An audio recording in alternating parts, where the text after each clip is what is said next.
మేఘశ్యామరుచిం మనోహరకుచాం నేత్రత్రయోద్భాసితాం కోలస్యాం శిశిశేఖరామచలయా దంష్ట్రాతలే శోభితాం బిభ్రాణాం స్వకరాంబుజైరసిలతాం చర్మాసి పాశం శృణిం ఆరాహీమనుచింతేద్ధయవరారూఢాం శుభాలంకృతాం.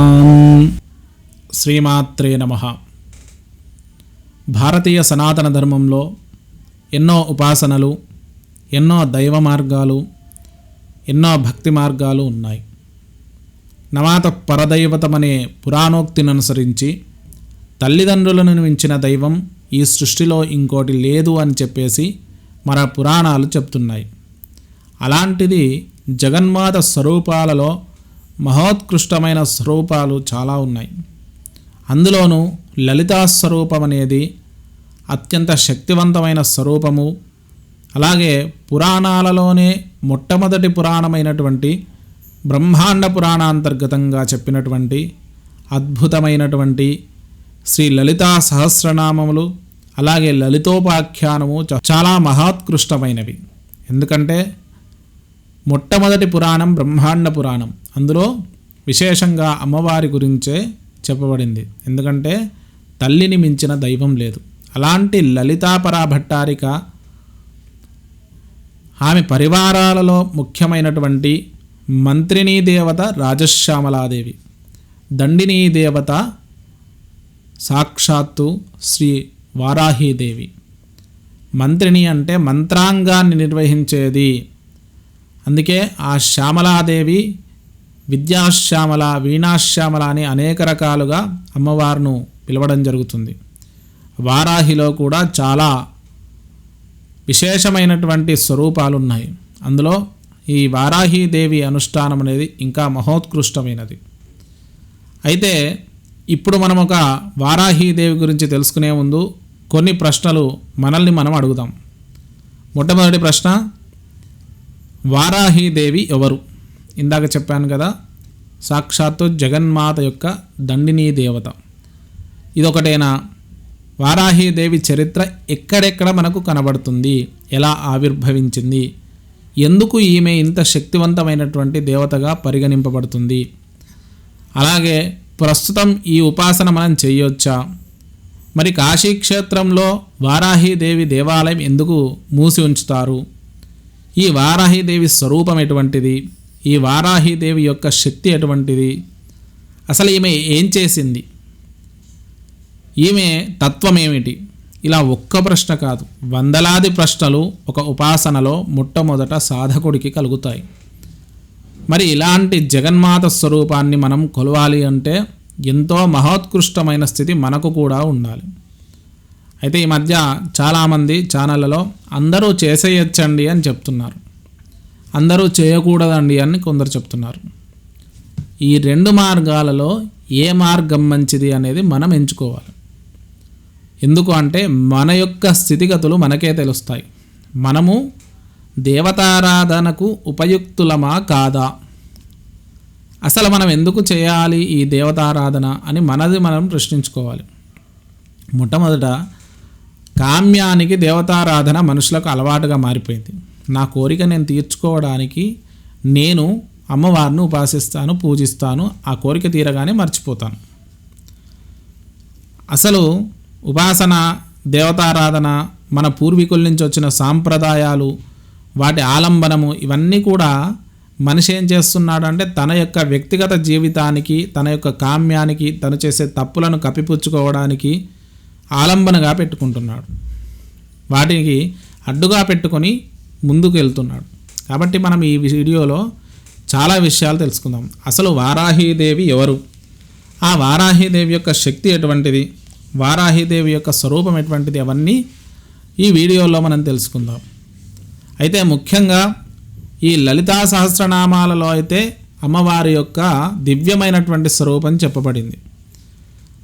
ఇక బ్రహ్మాండ పురాణాంతర్గతంగా లలితోపాఖ్యానము అనే ఒక ఖండం ఉంటుంది. అందులో విశేషంగా వారాహి విస్తారమైనటువంటి వర్ణనను ఉంటుంది. మరి వారాహీదేవి అక్కడొక్కటే చోట చెప్పబడిందా, మరి పురాణాల్లో ఎక్కడా లేదా అసలు మన ఋషులు ఈ విద్యను ఎట్లా అందించారు అని కూడా సందేహం కలుగుతుంది. వారాహీదేవి మార్కండేయ పురాణాంతర్గతంగా కూడా దేవీ మాహాత్మ్యంలో చెప్పబడింది. అలాగే ఇక మత్స్య పురాణంలో కూడా చెప్పబడింది. ఈ 3 పురాణాల్లో చెప్పబడింది కదా. అసలు ఏం చెప్పబడింది, ఏం చెప్పబడిందో కూడా తెలుసుకోవాలి కదా. మరి 3 పురాణాల్లో చెప్పుకోవాలంటే చాలా విస్తారమైనటువంటి కథ ఉంటుంది. ఇక దీంతో పాటు అసలు పురాణాల్లో చెప్తే మనం అనుష్ఠానం ఎందుకు చేయాలి? పురాణాలు కథలు కదా, అది రాసింది చదువుకుంటాము, చదువుకొని పక్కన పెట్టేస్తాము. ఇలా చాలామందికి సందేహం కలగొచ్చు కదా. కానీ ఒక విషయాన్ని గుర్తుంచుకోండి, పురాణాలు వాన్మయాలవి.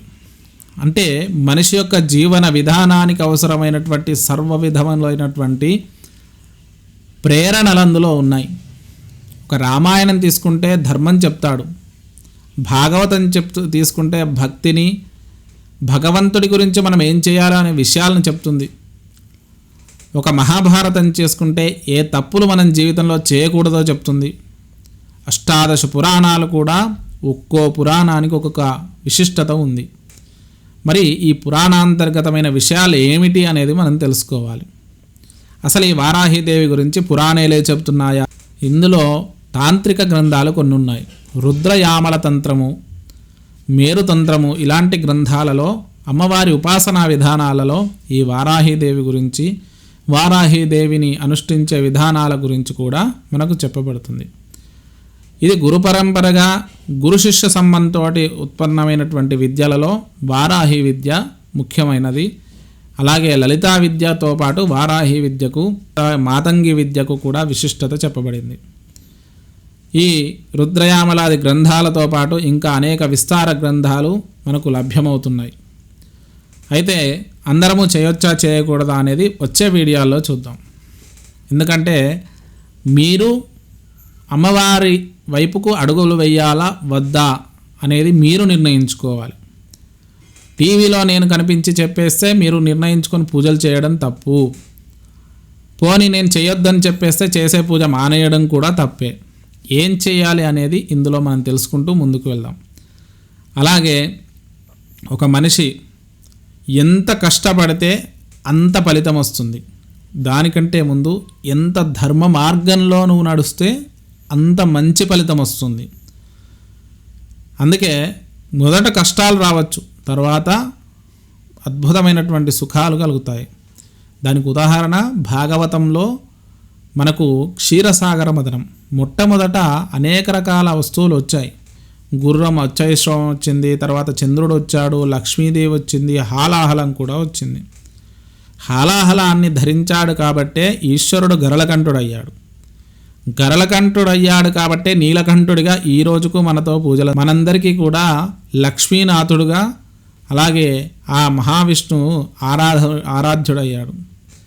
ఇలా ఏదైనా సరే సుఖమైనా కష్టమైనా దాన్ని భరించడం వల్ల మనం ఉత్కృష్ట స్థితిని చేరుకుంటాం. కాబట్టి చివరిలో అమృతం అనేది వచ్చింది. అలాగే ఉపాసన భక్తి మార్గాలలో చివరిలో అమృతం వస్తుంది. దాన్ని పొందే హక్కు ఎవరికి ఉంది? దేవతలకు మాత్రమే ఉంది. ఎందుకంటే ధర్మ మార్గంలో నడుచుకున్నారు కాబట్టి వాళ్ళు దేవతలు అయ్యారు. ధర్మాన్ని వీడిన వాడు అధర్మ మార్గంలో నడుచుకుంటే దానికి అధికారాన్ని కోల్పోతాడు. కాబట్టి మీరు చేసే ఉపాసనలు, మీరు చేసే భక్తి మార్గాలు మీ యొక్క అభ్యున్నతికి ధర్మ మార్గంలో ఉండేటట్టు చూసుకోండి. మీరు వారాహి ఉపాసన చేసినా, ఇంకో ఉపాసన చేసినా ఆ భక్తి మార్గాన్ని ధర్మ మార్గానికి అన్వయం చేసుకొని నడిచే ప్రయత్నం చేయండి. టీవీ ఉంది కదా అని ఇష్టం వచ్చినట్టు మీకు మాటలు చెప్తే దానివల్ల మీరు ఇబ్బందుల పాలై తర్వాత సమాజాన్ని ఇబ్బంది పెట్టే విషయాలు బయటకు వస్తాయి. కాబట్టి ఇంకా మంచి విషయాలు తెలుసుకోవాలి అంటే అద్భుతమైనటువంటి విషయాలతోటి, ఈ వారాహీదేవి చరిత్రలతోటి, వారాహీదేవి ఉపాసనా విధానాలు, స్తోత్రాలు, వీటి గురించి అసలు ఎందుకింత శక్తివంతమైన చైతన్యం ఈ వారాహి, మరి ఇప్పుడే ఎందుకింత ప్రాచుర్యం వచ్చింది, అసలు ఎందుకింత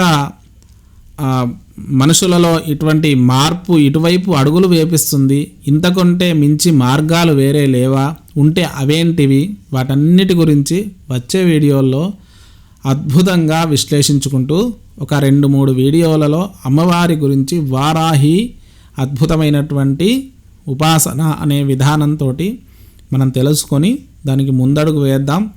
సద్గురువుల పాదాలను మించిన విద్య గొప్పదేదీ లేదు.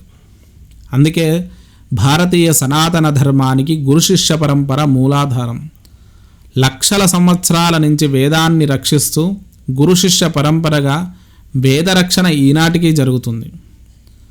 అయితే ద్వేషించే వాళ్ళు ద్వేషిస్తూ ఉండవచ్చు, ప్రేమించే వాళ్ళు ప్రేమిస్తూ ఉండవచ్చు. కానీ ఒక విద్యను భావితరాలకు అందేలా చేయాలి అంటే ఆ విద్యను గురు శిష్య పరంపర మాత్రమే రక్షింపబడుతుంది. మనము మాధ్యమాల ద్వారా నేర్చుకొని మూఢనమ్మకాలను ప్రేరేపించుకుంటూ మనం వెళ్ళాల్సిన అవసరం లేదు. భక్తి మార్గం వేరు, మూఢనమ్మకం వేరు. భగవంతుడికి దీపం ఎటువైపు పెట్టాలి అనేది ముఖ్యం కాదు, ఆ దీపాన్ని నీవు ఎంత భక్తితో పెట్టావనేదే ముఖ్యం. భగవంతుడు ఉన్నాడా లేడా అనేది సంశయం కాదు. భగవంతుడు ఉన్నా లేకున్నా నీ మనస్సును గొప్ప చైతన్యంగా తీర్చిదిద్దే శక్తి ఈ సృష్టికి ఉంది. కాబట్టి నీ భక్తే నిన్ను ఒక అద్భుతమైనటువంటి ఒక శక్తిగా మారుస్తుంది.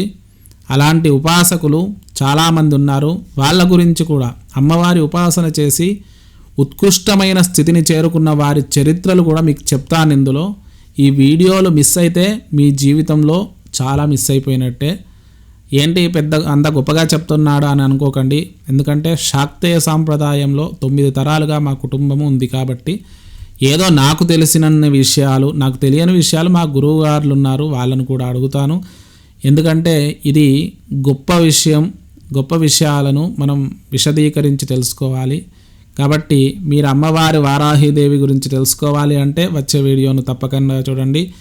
అందులో ఏ పురాణంలోంచి ఏ విషయం ఉంది అనేదాన్ని మీకు అందించే ప్రయత్నం చేస్తాను. స్వస్తి.